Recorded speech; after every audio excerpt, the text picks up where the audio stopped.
네, 이번 시간에는 앞선 시간에서 말씀드렸다시피 웹 3.0이 여러 가지 한계를 갖고 있음에도 불구하고 어떤 형태로든 시장이 성장할 텐데 어떤 시장을 통해서 웹 3.0 애플리케이션들이 사용자 경제를 성장시키면서 시장을 성장시킬 것인지에 대해서 말씀을 드리려고 합니다.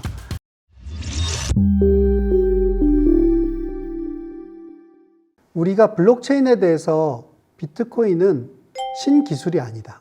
기존에 있는 문제를 더 잘 해결해내는 그런 새로운 솔루션이 아니고 새로운 문제를 발견했기 때문에 비트코인이 이 낡은 기술들로 조립돼서 기술이 구현됐음에도 불구하고 아주 혁신적인 가치를 지닌다는 말씀을 드린 바 있는데요. 웹 3.0의 시장에 대해서도 우리가 바로 그 질문을 좀 던져볼 필요가 있을 것 같습니다. 웹 3.0 시장을 구성하고 있는 요소들을 보면 어떤 종류의 애플리케이션이냐, 또 어느 지역에서 성장할 거냐, 또 어느 계층, 어느 소득 계층에서 성장할 것인지, 그리고 어떤 연령대가 주로 사용하게 될 건지, 이런 것들을 이제 시장을 정의하는 구성 요소로 볼 수 있을 것 같은데요. 각각을 놓고 보면 크게 두 가지 종류의 웹 3.0 시장 성장 시나리오를 생각해 볼 수 있습니다. 첫 번째 시나리오에서는 애플리케이션 측면에서는 웹 2.0에서 이미 수요가 입증된 애플리케이션을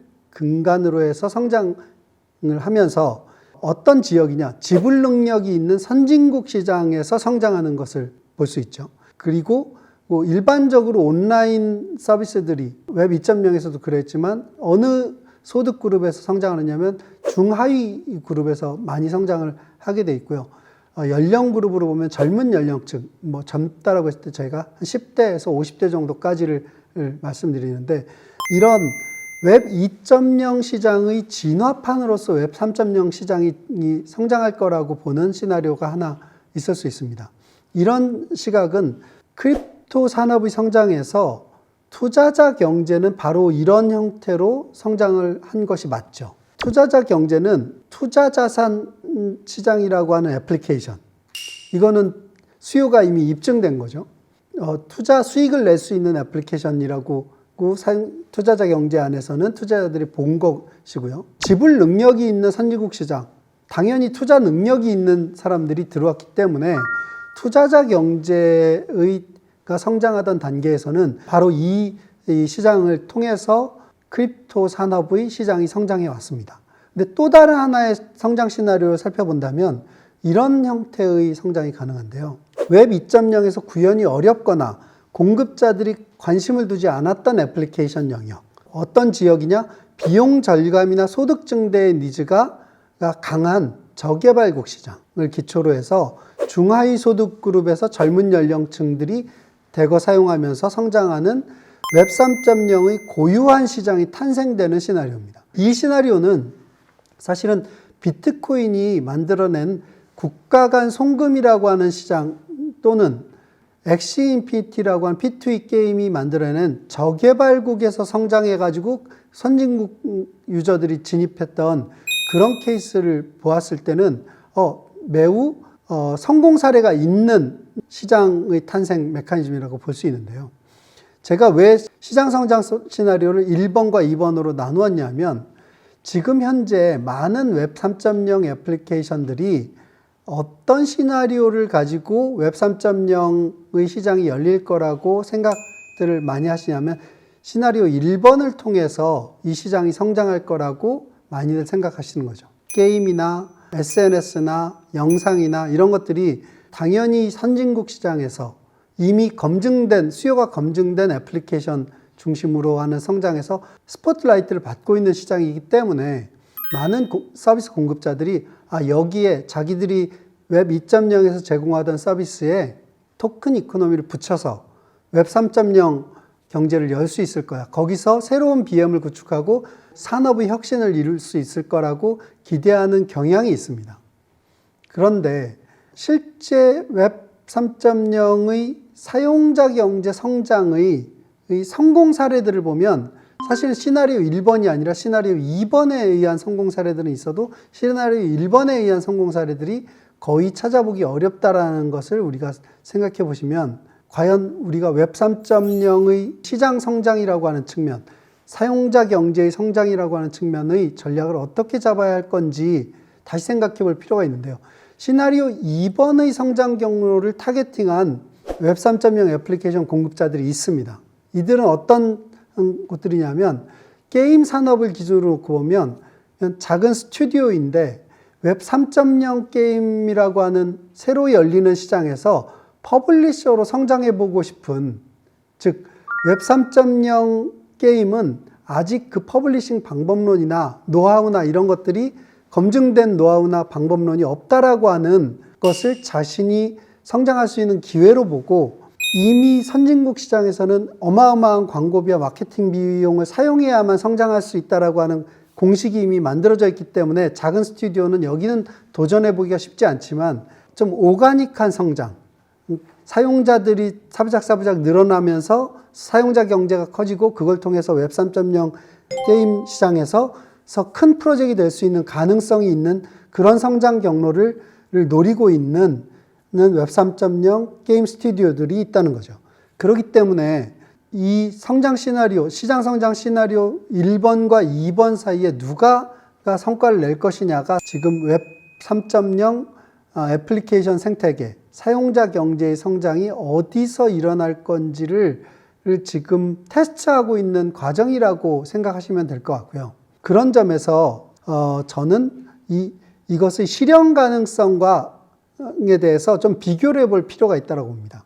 시나리오 1번은 장단점 측면을 보면, 시나리오 1번에서 지불 능력이 있는 다수의 사용자가 있고 기기 및 전력 네트워크 인프라가 좋은 지역을 타겟팅하고 있고 거래소 접근성도 높다는 장점을 갖고 있습니다. 시나리오 1번을 타겟팅할 경우에요. 하지만 어떤 한계도 있냐면 작은 보상에 대해서는 웹 3.0의 여러 가지 불편함을 감수할 생각이 있는 사용자가 그 시장 안에 많지 않을 수 있다라고 하는 단점과, 또 크립토 규제가 되게 실효성 높게 실행되고 있는 지역일 가능성이 높다. 세 번째로는 웹 3.0 애플리케이션이 아니더라도 그 동일한 가치를 제공받을 수 있는 대안적 서비스에 대한 접근성과 지불 능력이 있는 사용자일 가능성이 높다라고 하는 점에서 웹 시나리오 1번은 장단점을 안고 있는 상태고요. 시나리오 2번은 장점 측면에서 보면 소액의 보상만 해주더라도 웹 3.0이 아직 미비한 것 때문에 생기는 불편함을 감수할 의향이 있는 사용자들이 많이 있을 수 있다. 두 번째로는 그런 지역일수록 크립토 규제가 명목상으로 존재한다 하더라도 그 행정력 자체가 한계가 있기 때문에 실효적이지 않을 가능성이 있고, 그 실효성이 낮은 상태에서 성장할 수 있는, 그레이 영역에서 성장할 수 있는 잠재력을 안고 있다는 거고요. 세 번째로는 대안적 서비스가 없을 수 있다. 사실 저개발 지역에서 비트코인을 이용한 국경을 넘는 송금이 왜 크게 활성화되었느냐? 그들이 사용할 수 있는 대안적인 서비스, 즉 촘촘하게 발달된 은행망 기반의 송금 서비스, 국경을 넘는 송금 서비스가 별로 없기 때문이라는 건데요.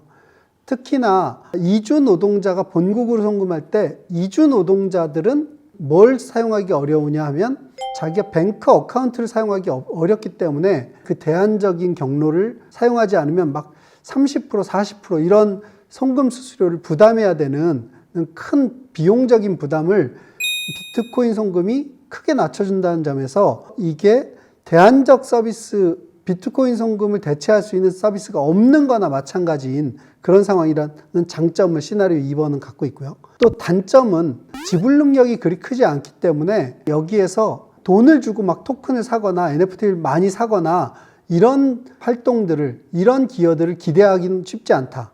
그리고 기기나 전력이나 네트워크 인프라 측면에서 취약할 수 있다는 단점도 갖고 있고요. 특히나 거래소 접근성이 낮다라는 점이 또 큰 어려움이 될 수 있습니다.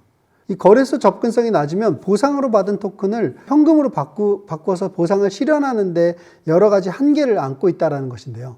이렇게 장단점이 있지만 시나리오 1번으로 접근하고 있는 서비스 공급자들은 많은 자본을 갖고 있는 공급자들이 게임 산업을 기준으로 하면 대형 퍼블리셔들이 시나리오 1번으로 접근을 하고 있는 상황이고, 시나리오 2번에 접근하고 있는 쪽은 소형 스튜디오들이 시나리오 2번으로 접근하고 있다는 점에서 어디가 실현될 가능성이 높다, 단기적으로 그것을 바로 얘기하기는 쉽지 않습니다. 하지만 시나리오 1번은 제일 큰 문제가 투자자 경제로부터 너무 많은 영향을 단기적으로 받을 수 있는 가능성이 높다라는 점에서 투자자 경제에 의해서 그 암호화폐의 가격이 출렁이는 그 상황에 쉽게 흔들릴 수 있는, 즉 사용자 경제가 단단해지지도 않은 상태에서 투자자 경제의 영향을 너무 많이 받게 되는 문제를 안게 될 가능성이 있기 때문에 저는 시나리오 2번의 가능성이 이 웹 3.0 시장의 성장을 주도할 가능성이 높다라고 생각을 하고 있는데요. 서두에 제가 그 말씀을 드렸습니다. 블록체인은 낡은 질문에 대한 새로운 솔루션을 찾아냈기 때문에 혁신적인 게 아니라 새로운 질문을 찾아냈기 때문에 큰 가치가 있다.